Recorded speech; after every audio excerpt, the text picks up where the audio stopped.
चे सहप्रायोजक आहेत defence career academy, Chhatrapati Sambhajinagar व कोल्हापूर।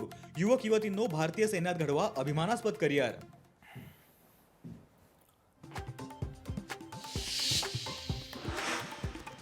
वाघेण आणि बछड्यांना रोखल्याच्या घटनेची कोर्टाची दखल, तर नागपूर खंडपीठाने स्वतः दाखल करून घेतली जनहित याचिका। मुख्य वनसंरक्षकांना 2 दिवसात जबाब देण्याचे आदेश। बिहारमध्ये 5.3 रिश्टर स्केलचा भूकंप, सकाळी 6:40 भूकंपाचा केंद्रबिंदू नेपाळमध्ये। बीड घटनेसंदर्भात मराठा क्रांती मोर्चाची परिषद, आज दुपारी 1:30 वाजता पुण्यात पत्रकार परिषदेचं आयोजन। बीड घटनेच्या संदर्भात मराठा क्रांती मोर्चाची पत्रकार परिषद।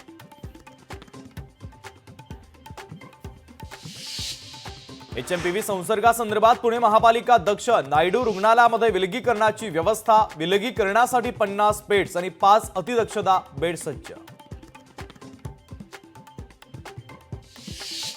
पुणे महानगरपालिका बांधणार 4000 घरं, पंतप्रधान आवास योजनेतून बांधणार 4000 घरं, आर्थिकदृष्ट्या कमकुवत गटातील नागरिकांसाठी घरं।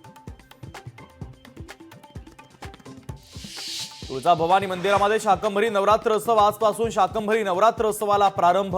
दुपारी 12 वाजता मंदिराच्या गाभाऱ्यात होणार घटस्थापना। पुढील 2 दिवस थंडी आणखीन वाढणार, मुंबईचं तापमान 14 अंशांवर येण्याची शक्यता, उत्तरेकडून येणाऱ्या थंड वाऱ्याचा जोर वाढला।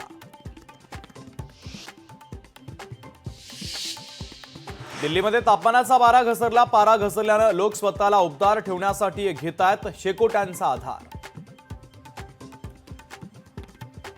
प्रयागराजमध्ये महाकुंभ मेळ्याची जय्यत तयारीसाठी एनडीआरएफ द्वारे अराईल घाटावर मॉक ड्रिल।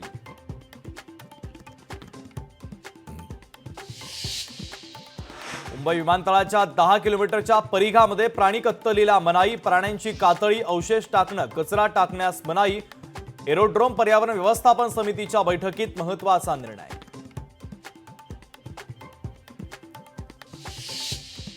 नेपाळमध्ये विमानांचं इमर्जन्सी लँडिंग, विमानाला अचानक आग लागल्यानं करण्यात आलं इमर्जन्सी लँडिंग, तर क्रू मेंबरसह सर्व 76 प्रवासी सुखरूप।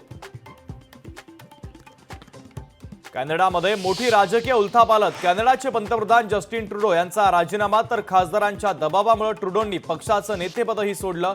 ट्रुडो काळजीवाहू पंतप्रधान म्हणून काम पाहणार। माजी आमदार दादाराव केचेंच्या नातवाचा मृत्यू, अमरावतीवरून आर्वीला जात असताना अपघाती मृत्यू, बैलगाडीला दुचाकीनं धडक दिल्यानं अपघात। बीडमध्ये शेतकऱ्याच्या घराला लागली भीषण आग, माजलगावच्या सुलतानपूरमधील घटना, शॉर्ट सर्किटमुळे आग लागल्याची माहिती। आगीत घरामधील 70 क्विंटल कापूस जळून खाक।